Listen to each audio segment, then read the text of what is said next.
Hi, everybody, and welcome back to Sam's Healing Podcast. Of course, my name is Sam. Today, I get to interview a new friend, someone I have followed for quite some time, and am thrilled to have in is Dr. Jill Manning. So, Dr. Manning, how are you today? I'm great, and it's really a treat and honor to be here today. Well, so far, you're the nicest guest I've ever brought in just because of how kind you've been to me. So I just want to honor that. I want to read a quote from Instagram that someone said about you because I thought it was such a sweet, beautiful quote. It said, Dr. Jill talks about difficult subjects in such a comforting way. She has the ability to make a person feel valued as they navigate extremely challenging life situations. So I want to applaud you. Everything that you post is so kind and so gracious. We weren't even on air yet. And just the way that you handle yourself and how you have a heart for those that might shame spiral or struggle with what we're going to talk about. I just want to honor that. So before we go any further to my audience, why don't you share a little bit about who you are, what you do? You have a PhD, you're brilliant, you're kind, but also talk a little bit more about your career and what you love to help people walk through. Well, thank you, Sam. That's a generous intro. My name is Jill Manning. I'm from Canada originally and living in Colorado now. And my specialty, I'm a mental health provider. I'm a licensed marriage and family therapist, and I specialize in working with those that have been impacted by betrayal, typically through infidelity, traditional affairs, if you will, or compulsive sexual behaviors online.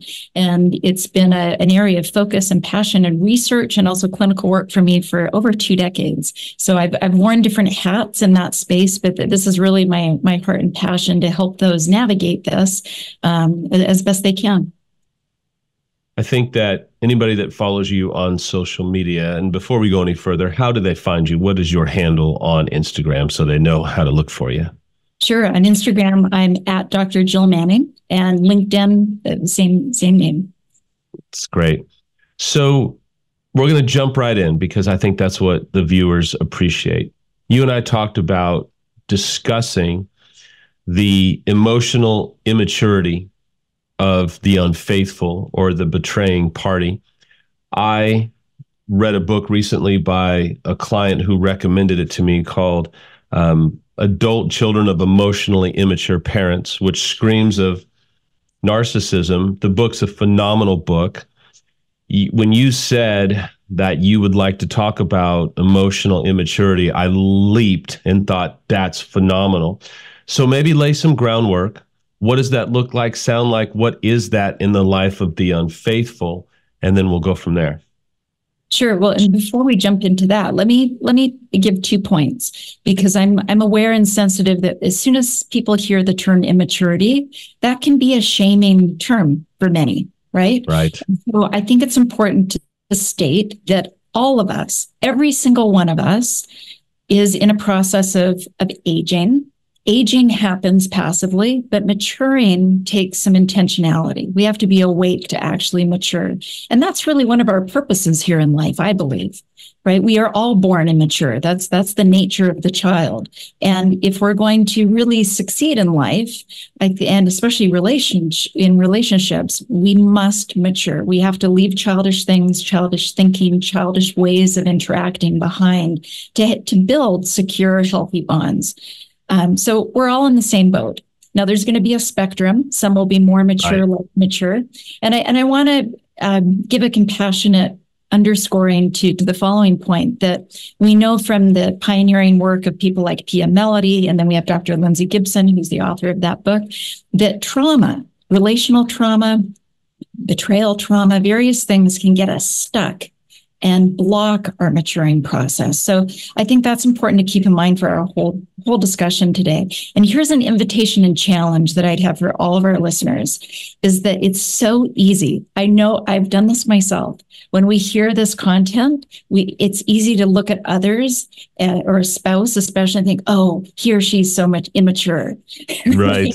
I saw this podcast. It's for you, honey. Yes, wink. Yeah, listen to this. And right. So my invitation and challenge is that as we listen, as we digest our conversation today, Sam, that each of us look at, how does this apply to me? How can this help me? Where do I need to grow and mature? Now, if it helps us understand a partner or someone that we are struggling with relationally better, great. But to be really careful that we don't go one up or one down with this information. We don't weaponize this because it's an easy topic to weaponize.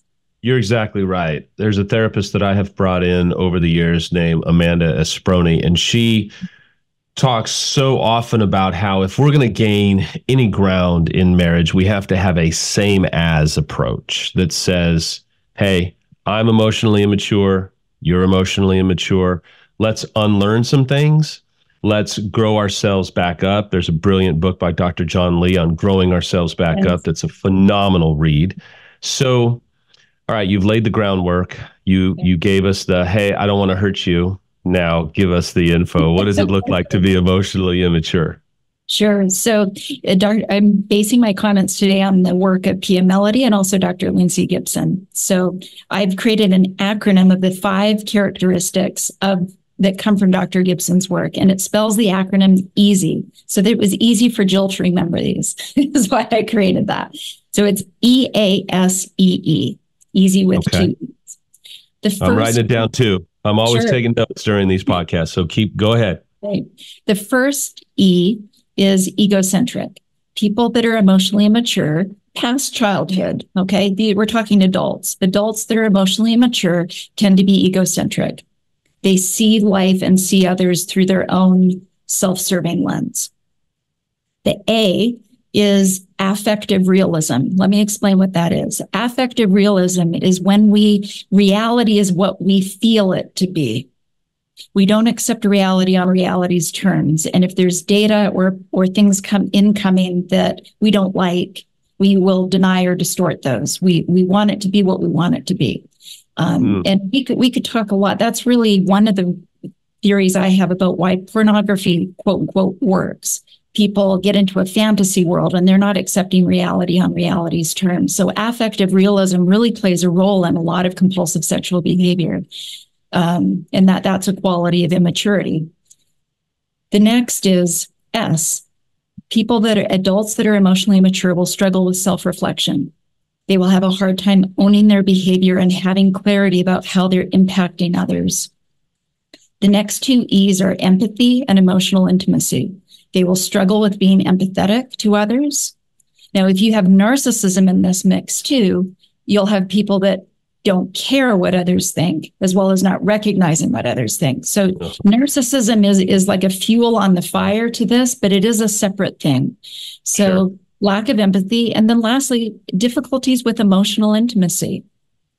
That's both difficulty in identifying and expressing authentic emotion, but also receiving deep and authentic emotion from others. So we have the 5 traits: egocentric, difficulty with affective realism, difficulty with self-reflection, empathy, and emotional intimacy. Those are the 5 core traits. I think it's fascinating. I was just running down the list of, I don't mind telling people I had an affair back in 2005. It's what launched me into helping others. I could go down this list and think, check, check, check. Oh, double check and check. And so you've laid an acronym that works phenomenally. So how does someone who maybe they just heard that, maybe the unfaithful, and they think, well, I'm all 5. I must. And oftentimes we unfaithful have a knack. I'm sure you see it in your practice of, I'm all 5 of those. I'm just the worst ever. I'm just a worthless human being. There's no hope for me. I don't know why you're with me, betrayed. I'm just such a terrible person. So for someone that just heard them and they met all 5, is there still hope for them? Can they change? Absolutely. Now, I think the core piece, which is a core piece of any recovery work, is humility. And true humility is not going into shame attack and woe is me. It's also not going one up, right? It's clearly seeing my strengths and my weaknesses, accepting and embracing I'm perfectly imperfect, I'm human. And yes, as a human, I have the capacity for growth and to mature. And so we have to have humility. And in that humility, start being awake with those 5 traits. Look for them, treasure hunt them, see how am I showing up in any of these 5 ways. Even the awareness of that, Sam, is mature.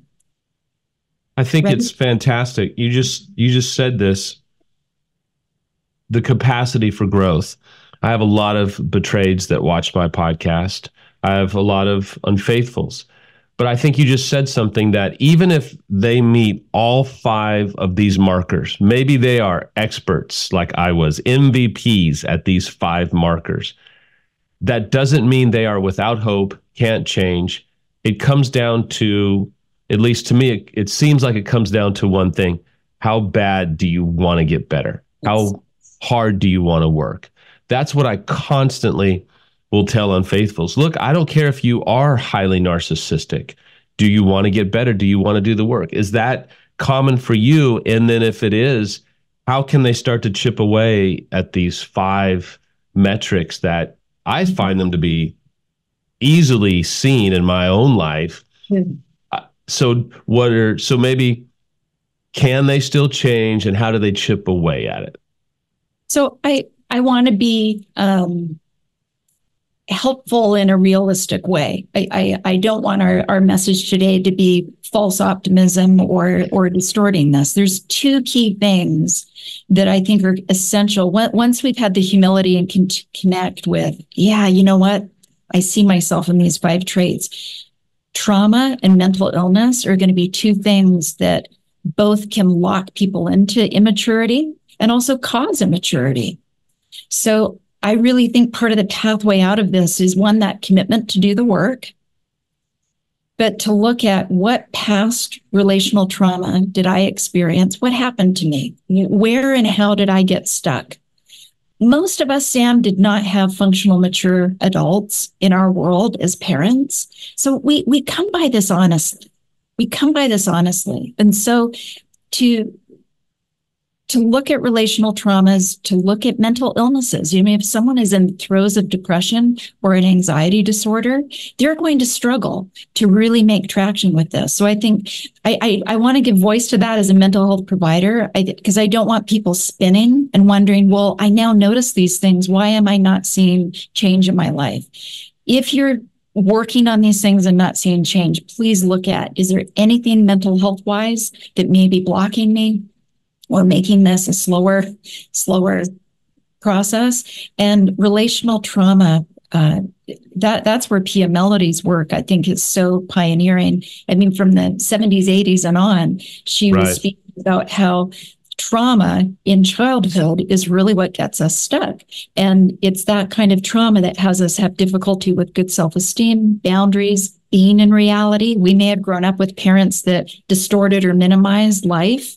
We're going to have a hard time with real reality. No, you're exactly right.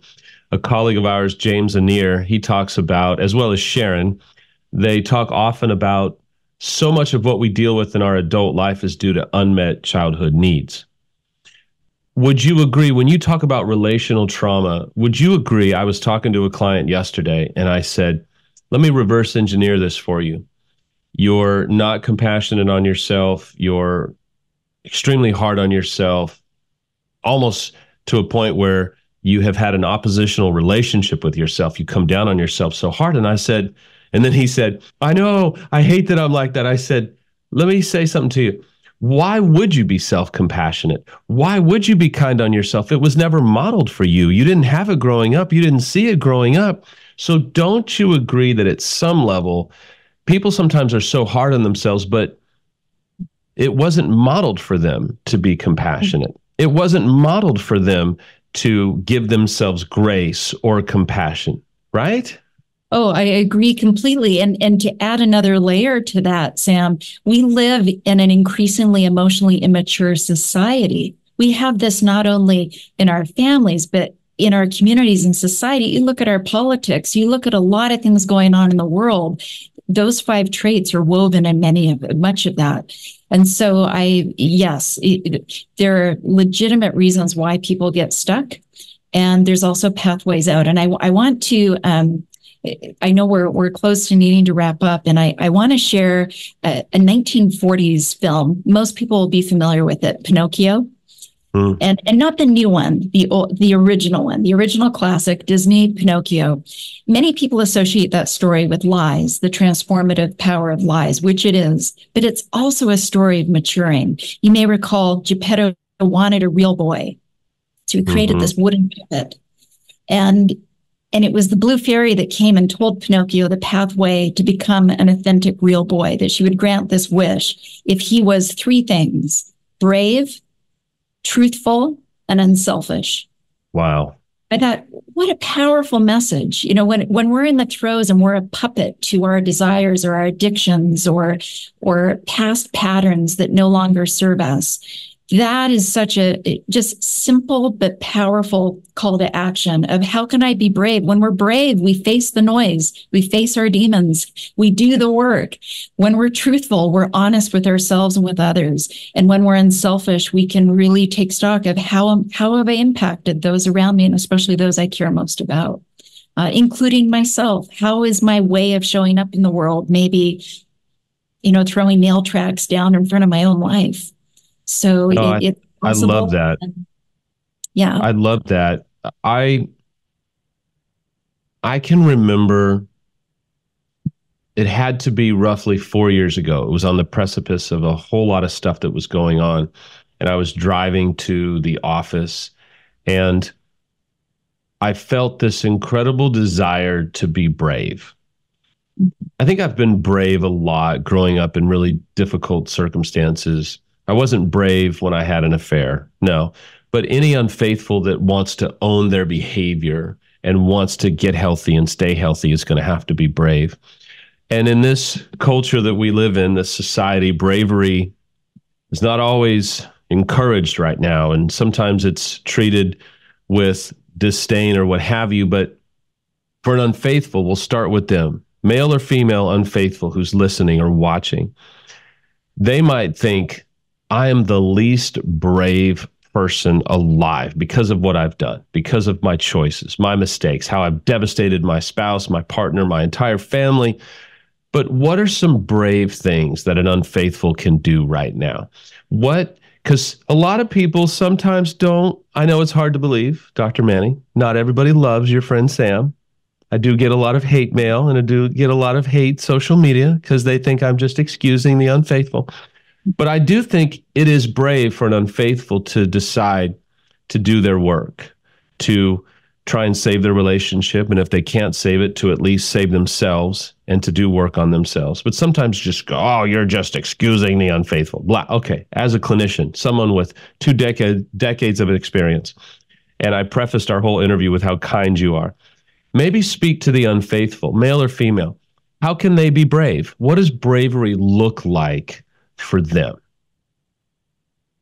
I love that question, because sometimes in our immaturity, we think bravery must be these grand gestures, right? And we will overreact or underreact to things in our life. Bravery can be those simple acts of being honest, which I'm not saying that's simple or easy. That can be enormously difficult. But even those small in our quiet moments where we are honest with ourselves, when we really cut through the fog and the nonsense, those are brave moments. Brave where we're really just meeting the task at hand. It doesn't have to be these grand, heroic gestures. I think of how many countless conversations I've had with couples healing in the wake of betrayal and addiction and all of that. And it's those tiny moments where someone owns something, gives a genuine apology. They don't cost anything. They're simple moments. So I want to make this doable, because it is doable. And we may have to have support. It's okay to have support in our bravery. We often think bravery is doing it all on our own. Right. But bravery can be asking for help. Can you support me in this thing that I know I need to do? So, have support, be open to support, and, to just really, I don't know, this is what's coming up, is to really connect and hold on to this idea of inherent self-worth. Often what has us shy away is we think we're not good enough or it's not going to be enough. And to just to value, honor small steps, acts of bravery are honoring my worth and the worth of someone else, the worth of someone else by that they deserve the truth. Absolutely. There's so many times I want to have like this, I want to have a flag or something that I can say that says, amen, woman, like you are just flat out just knocking down so much resistance that we offer. I was in a men's group last night, have a men's group. If they're watching or listening, you know I love you guys. And I let my guard down in the group. It's a same as approach. They're all phenomenal guys. But we were talking last night. I had to be taught, and we didn't talk about this off camera, but I know that you as an expert can speak to this because you just did a little bit of inherent self-worth. I never saw my infidelity as self-harm. And I never was taught that it was. I was taught it was self-indulgence, and all I cared about was myself, and I was a narcissist, and I was just this terrible human being, and all of that stuff. But would you agree that when you get into the metadata of our affairs or our addictions, that it's actually self-harm? Oh, I do agree with that. It's self-harming because we disconnect with our deepest values. We disconnect with our truest nature. We disconnect from our potential as attaching, healthy humans. Absolutely. And we can drown in those distortions and lies. Literally. Absolutely. We can psychologically and spiritually drown in that. So it is self-harming. It is self-harming. Do you think the betrayed can hear that? Because I'm always trying to be empathetic to how a betrayed might hear that. It's not that we are trying to say, oh, you should feel sorry for the unfaithful. Oh, poor unfaithful, oh, it's not that. But when we see that we are harming ourselves by acting out or acting outside of our integrity, we begin to see that I am harming myself, but I'm also harming the betrayed. Because if I'm harming myself, trying to avoid or trying to self-soothe or trying to somehow make, my needs met, I'm creating an incredible amount of collateral damage that if I'm being brave, if I'm being truthful, and if I'm being unselfish, I'm going to want to repair that. I'm going to want to take ownership of that. I'm going to want to own what I have done. Doesn't it work that way? Shouldn't it be that we unfaithful say, I've got to own what I have done? I have not only harmed myself, but I've also harmed so many people by my actions. Would you agree with that? Don't you think that we unfaithful should think that way? So I do agree, but wouldn't you also agree, Sam? It depends on where someone's headed and what they're desiring out of life, what their goal is. If someone's here thinking the purpose of this life is a pleasure ride, they're not going to agree with that statement. But if we really want a meaningful life, when we're attached to meaning, pleasure can be a part of a meaningful life, but it's pleasure within containment and discipline and care for other people. It's mature. That's exactly right. So it really depends on what someone's after. Now, going back to the movie of Pinocchio, I know people are going to be like, "What's with this woman in the movie Pinocchio?" But you'll remember, or you may remember in that story when Pinocchio he went to Pleasure Island. Do you remember this with Lampwick? Yes. And they're smoking cigars and they're hooping it up and they're eating as much candy and playing pool and all the rest. And do you remember what was happening to them? His nose wasn't growing. They were turning into jackasses. It sounds about right. I can tell you that. That's for sure. Literally, right? It transforms us. The choices we make, those we associate with, and what we participate in, it changes us structurally. So I think it depends on where someone's headed, where they really want to go, what kinds of life and relationships is someone desiring. Then if someone's desiring health and to end this life in a good place, then yes, I think people would agree with what we've just talked about and said. But I'm well aware not everybody's on the same page with that. Yeah. So let me ask you this as we wind down. I just got 2 emails this morning from people who listen to the podcast. I'm constantly being asked, Sam, all of this has happened. All of this has happened. Is there still hope for my relationship or for my marriage? Is there still hope for me in light of all of the stuff that I have done? People will send these types of email, and my heart breaks every time I read them because I want to scream out, man, if you've got breath, there's at least hope for your own restoration. But if your partner's willing and open, there is hope. But there's not hope if you keep doing the same thing, expecting a different result. So what I'm leading to is, as a clinician, as an expert with 2 decades and a PhD, but yet incredibly kind and loving to her clients, how do you determine, this is a big question, but how do you determine when someone is really serious about their recovery work, predominantly and unfaithful? Obviously, you're looking for markers of maturity, but what does that look like? When someone comes into your office and they sit down, how do you recognize, okay, there's hope for this man, this woman who's been unfaithful?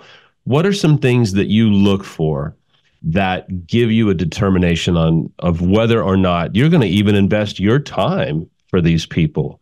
Because if they're not serious, if they can be immature, are they willing to grow up? Are they willing to get mature? What are some things that you look for? Because I think that would be a fascinating way to end our podcast for both the betrayed, who's looking for some type of markers, right?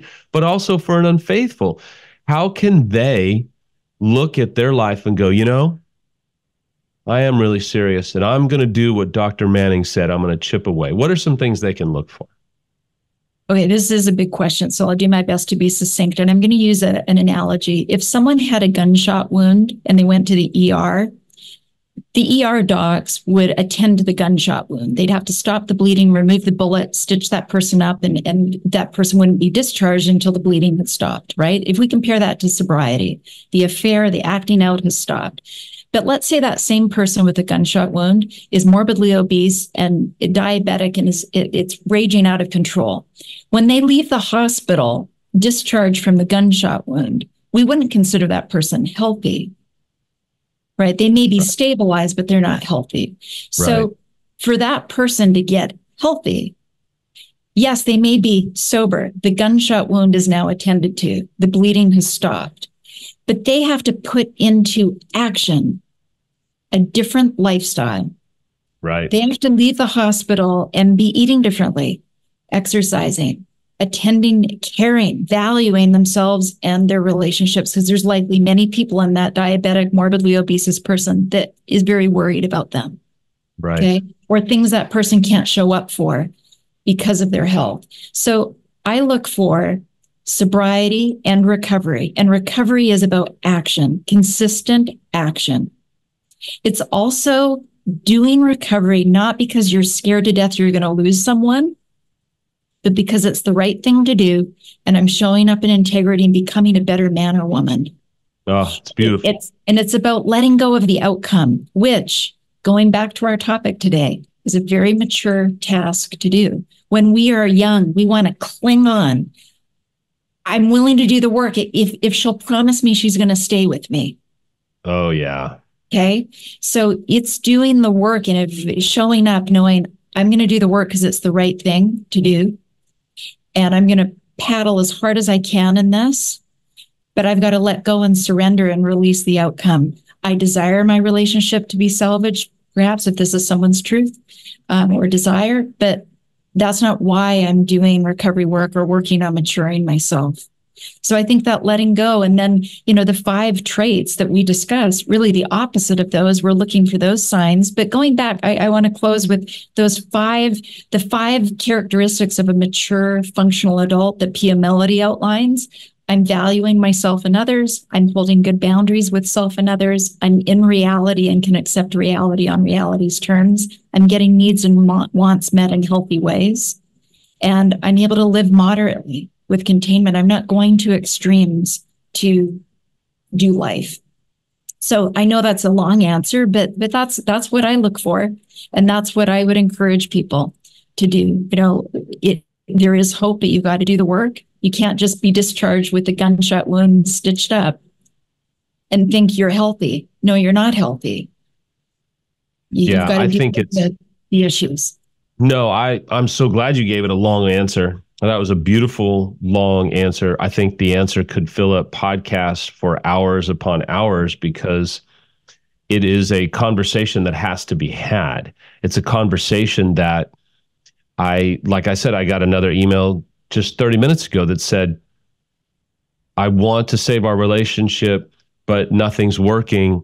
And is there really hope? And I lay out an idea of, well, listen to Dr. Manning, look for these 5 things. Are they present or are they not present? Where are you at? How are you paddling? Are you just in the boat, or are you actually doing your part? Because actions speak louder than words. We've said that for generations. And so I think today was just a beautiful representation of you. I never felt shame. I don't, if any unfaithful comes away feeling, well, she said that I was immature. Well, number one, you probably are, because you wouldn't be in the situation that you're in if you weren't immature. But she didn't call you immature. She said, here's some markers and here's how you can grow up. So if people want to contact you, if they want to follow you on social media, if they want to try and see you professionally, how do people find you? How do people reach you? Yeah, well, thank you for that. People can go to my website, drjillmanning.com, and all my contact information is there. For ethical reasons, I only work with clients within my state of licensure, which is Colorado, but I do offer intensives the second Friday, Saturday of every month. So I do have people fly in and work with me for 2 full days. So that's an option that is available. And then I also have digital downloads on my website, a third of which are free, that people can download, very specialized tools and handouts and resources that are working in this space. And then Instagram, as we mentioned earlier, at Dr. Jill Manning. That's my handle. Awesome. The digital downloads. So what are they? Are they topical? Are they situational? Tell them more about the digital downloads, especially for free. There's a lot of people, we know good care, whether it be coaching or therapy, is expensive, and not everybody's in a place. But if they can find free help, what is some of the content of your digital downloads? So I have things like a betrayal trauma first aid kit. I have a pre-divorce checklist, information on how to protect kids from pornography, which is often the gateway to many of these issues. So there's things like that are just free PDF downloads that people can access instantly. And then there's more specialized, longer, that take a lot more work to produce and generate as well.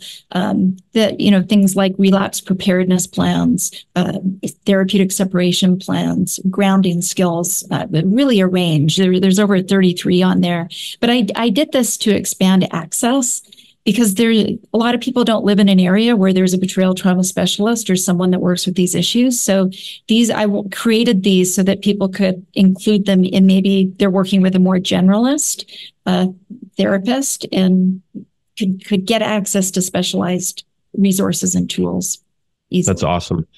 I'm so grateful for you. I think today was fantastic. I hope and pray that you'll come in again and just continue to provide information that is not just practical, but super insightful. When I look at these 5 markers, I think there's so much here for a betrayed. There's so much here for an unfaithful. And I just appreciate you so much. For those of you that are watching and listening, I just want to tell you on behalf of Dr. Manning, as well as myself, there's always hope for you if you've got breath. You might be suicidal. You might feel like you're the most emotionally immature individual. I was emotionally immature, massively. And if there was hope for me to get my life back, there's hope for you as well. We don't know about your relationship. I can tell you this, though. If you keep doing what you're doing, you're going to keep getting what you're getting. So there's going to have to be a change. And maybe today is a day. You broke it down so well. Maybe today is a day for you, unfaithful, to be brave and to be truthful and to be unselfish, unlike ever before. But if you keep doing what you're doing and then you're wondering why there's not a better result, the problem might be what you're doing. So, Dr. Manning, I'm so grateful for you coming in. Thank you so much. We'll have you in again. Have a beautiful day. Thank you.